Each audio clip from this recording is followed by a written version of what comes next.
REET level 2 है उसका संशोधित परिणाम जारी हो सकता है, ऐसी न्यूज है। और जो रीट लेवल 2 है वो साथी लगभग 1 साल की जॉब कर चुके हैं, उस पर भी उसका प्रभाव पड़ सकता है ऑर्डर का। हाई कोर्ट का ऑर्डर आया है कि जो परिणाम है वापस संशोधित जारी करो। क्वेश्चन का मैटर था, लेकिन कोर्ट ने जो ऑर्डर दिया है उसका इफेक्ट सिर्फ और सिर्फ जो नीचे हैं, जो बेरोजगार है या जो साथी हैं उन पे लगेगा। जिन्होंने गलती की है ना उसकी सजा भुगतेंगे।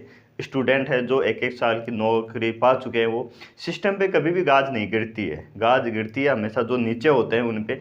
वरना जो ये जो संशोधित परिणाम जारी होगा वो है क्वेश्चन को लेकर। क्वेश्चन उन्होंने जो एक्सपर्ट बोलते हैं, एक्सपर्ट होते हैं साहब, वो एक्सपर्ट पेपर बनाते हैं, गलत पेपर बनाते हैं और गलत पेपर में गलत ऑप्शन देते हैं, फिर वो डिलीट होते हैं। कोर्ट में चुनौती होती है, फिर वो कोर्ट में मैटर चलता रहता है, कोर्ट से ऑर्डर आता है, तब तक वो नियुक्तियाँ दे देते हैं, ज्वाइनिंग देते हैं, 1-1.5 साल की नौकरी हो जाती है। ऐसा ही कुछ सिस्टम चल रहा है और सब अपन देख भी रहे हैं। और जो ऊपर बैठे हैं उन पर कुछ भी नहीं होता है, असर जो पड़ता है वो जो नीचे है उन पे ही असर होता है, हमेशा ऐसा ही होता है। इससे पहले ही मैं बात करूं थोड़ा मोटा मोटा कि एलआईसी थी, पशुधन सहायक भर्ती थी, उसके अंदर 52 लड़कों को बाहर किया गया था।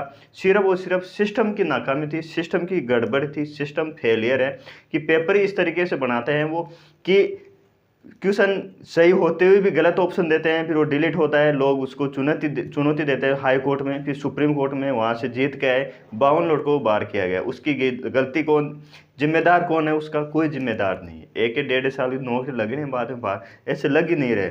बात करते हैं रीट लेवल 2 को लेकर पूरा मैटर है क्या।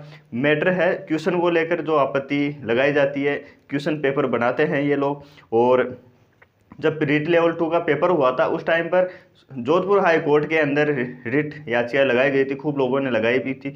और उम्मीद भी यही होती है कि यार कुछ नंबर बढ़ सकते हैं, क्या पता अपना सही था, तो ऐसा उम्मीद रहती। उसी के लेके जोधपुर हाई कोर्ट के अंदर रिट लगाई गई थी। तो उसमें वो उस टाइम पर तो सिंगल बेंच में था मैटर, तो उसको तो वहाँ पे खारिज कर दिया था। और लेकिन खारिज करने के साथ साथ ही सिंगल बेंच ने ये बोला था अधीनस्थ बोर्ड को कि आपको जो कमेटी गठित करनी है और कमेटी गठित करके आपको रिपोर्ट देनी है, क्या ये क्वेश्चन सही है या गलत है, ऐसा। लेकिन रीट खारिज कर दी थी। लेकिन अधीनस्थ बोर्ड ने क्या किया, वो जो फैसला आया था हाई कोर्ट का सिंगल बेंच का, उसको मानने से मना कर दिया। नहीं साहब, हम कमेटी वो गठित नहीं करेंगे, हम इसको डबल डिविजन बेंच में इसको चैलेंज करेंगे। तो उस जो ऑर्डर था उसको डिवीजन बेंच में चैलेंज किया। वहाँ पे थोड़ा बहुत मैटर 1-2 हियरिंग हुई, लेकिन वहाँ से भी उनको लगा कि अपनी पार पड़ेगी नहीं, वहाँ से वापस हो गए। लेकिन फिर डिवीजन बेंच ने ये बोला साफ साफ कि आपको कमेटी गठित करनी है। साथ में ये भी बोला कमेटी भी 2 प्रकार की होती है।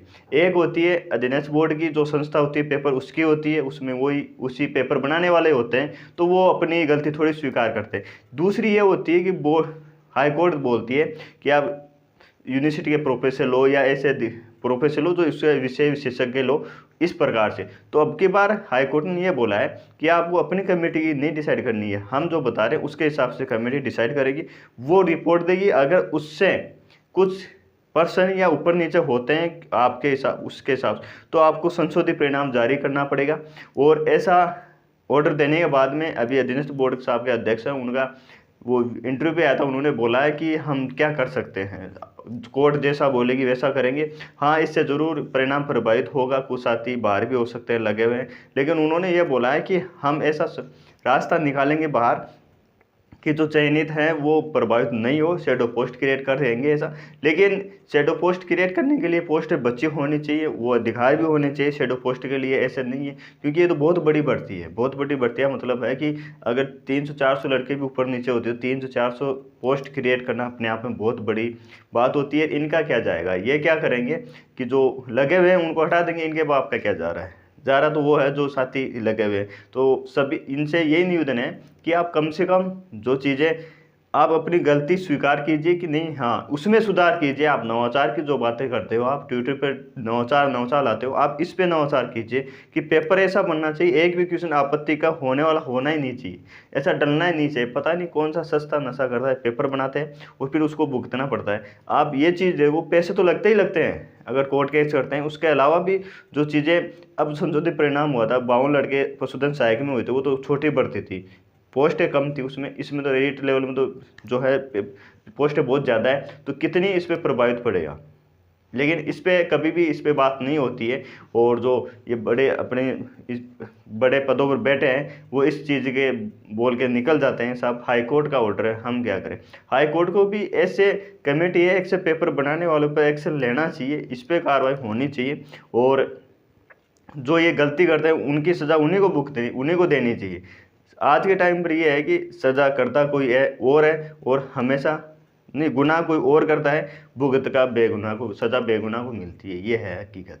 तो ये था मैटर L2 का। जो संशोधित परिणाम जारी होगा 20 तारीख के बाद में होगा, इसमें कुछ ऊपर नीचे होगा ज़रूर। और कोशिश तो यही है देख साहब की भी कि जो चयनित है उनको बाहर नहीं किया जाए, शैडो पोस्ट क्रिएट किया जाए और वो उनको दिया जाए। ऐसा ही करना चाहिए, क्योंकि उनकी क्या गलती है, गलती आपकी थी तो आपको उसको स्वीकार करना चाहिए। देखते हैं क्या होता है। बाकी ये थी न्यूज़ L2 लेवल 2 को लेके।